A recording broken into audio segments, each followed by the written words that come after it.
Para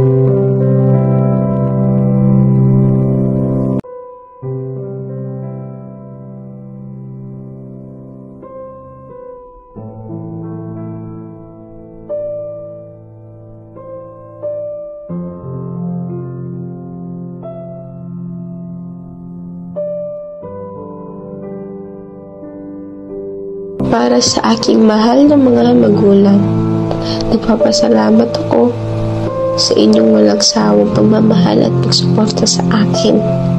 Gusto ko din magpasalamat dahil kahit pa paano binibigay niyo pa rin ang aking mga gusto at pangangailangan.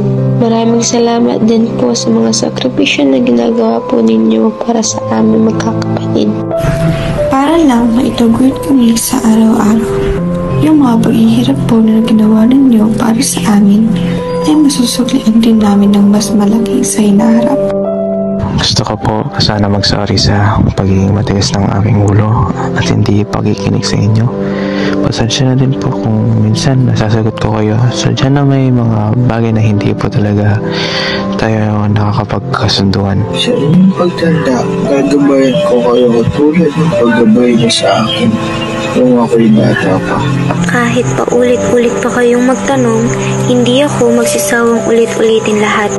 Hindi ko kayo sisigawan at papabayaan. Sa kabila ng lahat, walang kapantayan inyong pagmamahal.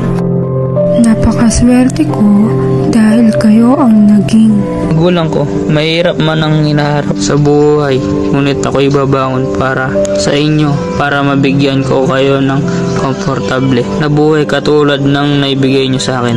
Mahal ko po kayo,